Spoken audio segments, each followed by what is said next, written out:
I found this very fascinating. Let's take a look at this. What I'm going to show you right now is a piece of data, right? Some data points right here. And what this is that you're getting ready to look at is you're going to see the job approval rating of every president up until this point in their tenure, right? Where their approval rating was leading up to the election, which was within that same year. Okay. And this is every president since 1948 that we're going to go through right now. Right. Look at this. This is unbelievable what I'm getting ready to show you, as it pertains to how much people despise Joe Biden and how horrible of a job he's doing. Right. Metric overview. This indicator shows the percentage of Americans approving of the incumbent president's job performance. Why this matters: job approval ratings close to election day are highly predictive of whether incumbent presidents are re-elected. Now let's take a look at this here. And once again, I know I'm beating a dead horse, like the third time I'm saying this, right? What you're getting ready to look at is where every president ranked as it pertains to their job approval rating prior to running for re-election that same year. And this is every president since 1948.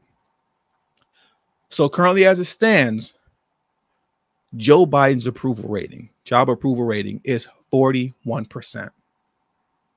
In 2020, Trump's approval rating was 47% at this same time. In 2012, Obama's was 45%. In 2004, George W. Bush's approval rating was 55%.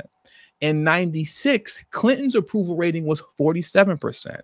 In 92, George H.W. Bush's approval rating was 46%.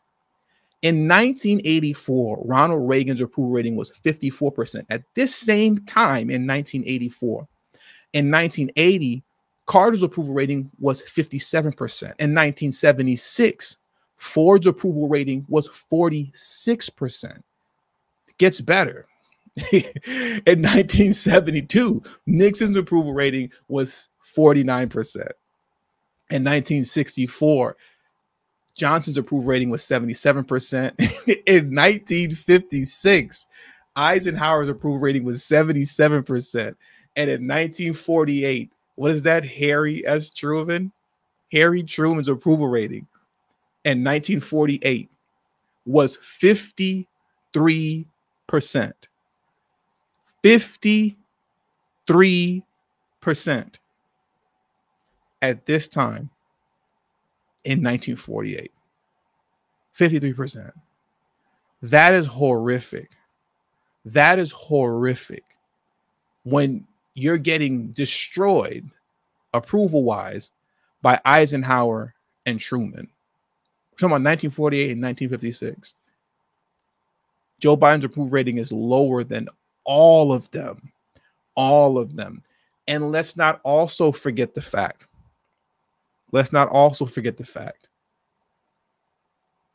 that Kamala Harris received the worst vice presidential rating in NBC News polls history.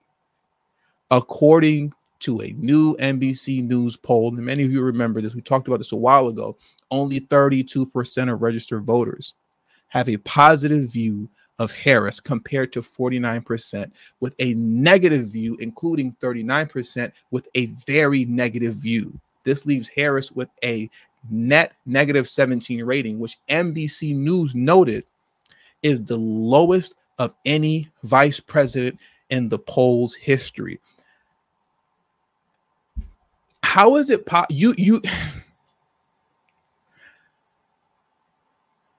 I'm confused as to how you can be the most popular president in American history and vice president as it pertains to the number of votes, right, that you received in the election, while at the same time you are the worst polled president and vice president in American history, or at least vice president. You know, I don't think Joe Biden is the worst polled, but Kamala Harris is definitely the worst polled. But the point is, and as you can see right now, to not be so harsh, these guys suck. They suck. They're not good. Nobody likes them. And what's interesting is that no one ever liked them, right? In the video that I released earlier this morning or this afternoon in my today's news segment, I made reference to an article that was in Politico. And I linked the article, but I didn't read it. But I linked it. And in that article, they discuss how Joe Biden's approval ratings are so low because he was never popular. No one ever actually liked him, right? If I'm not mistaken, Joe Biden ran for president twice, if I'm not mistaken. I know he did one time for sure. I think he ran against Barack Obama in 2008, I believe. But I think he ran twice and failed miserably both times. Failed miserably, went nowhere both times. Kamala Harris's presidential campaign completely imploded and collapsed before it could even get started. It was a complete mess before it could even get started. Yet somehow, some way, these two were able to join forces. These two failures, right? As it pertains to running for president, these two failures were able to join forces and attain the highest voter turnout in American history, yet at the same time be the most loathed and hated president and vice president team in American history to a degree. Something just doesn't add up there. Something just doesn't add up there.